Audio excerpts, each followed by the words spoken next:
Assalomu alaykum. Bugun biz sizlarning e'tiboringizga bosqichli arab tili A0 kitobini mashq qo'llanmasini taqdim etish arafasidamiz. Ya'ni Kitabu Tamarin, ya'ni mashqlar kitobi.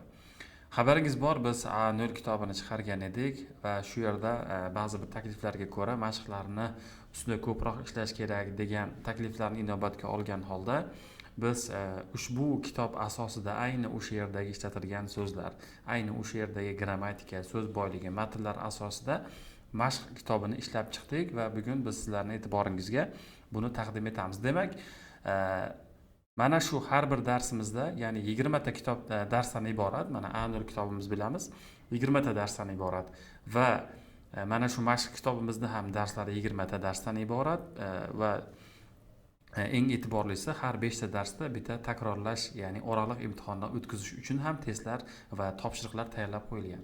Masalan, birinchi ko'rib chiqishimiz mumkin. Mana shu birinchi darsni ko'ramiz, qisqa tanishtirib o'tamiz. Demak, buni qanday qilib o'qitishlik haqida gapiradigan bo'lsak, avvalo o'sha mashq kitobini o'qitishdan avval uni asosiy birinchi darsni o'tish kerak.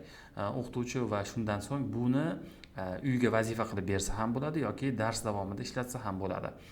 Va bundan tashqari o'sha har 5 ta darsda imtihon sifatida oladigan topshiriqlar ham bor.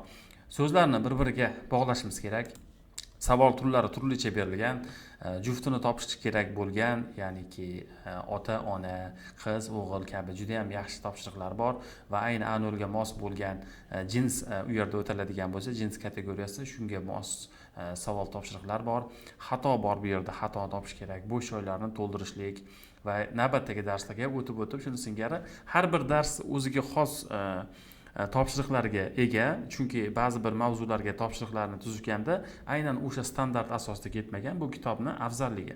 Sababi bitta qolipga tushib qolinmagan, mavzuga qarab turib savol turlari o'zgaravergan. Juda ham bir quvnoq va yaxshi tashkil etilgan. Mana shu boshlang'ich darajadagi o'quvchilar zerikib qolmaydi buni. Albatta bu, ya'niki birinchi sinfdan yuqorilarga ketaveradigan kitob. Mana shu A0 kitobimiz. Bularni test ham demak juda ham chiroyli berilgan. Testi bor, uchinchi mana tarjima gaplar bor, sekin gaplar, ya'ni darslar yuqorilagan sari mana shu gap tarjimalariga ham e'tibor berilgan. Bundan tashqari, demak boya aytganimdek 5 ta dars tugagandan keyin bu yerda mana 5-dars tugayapti.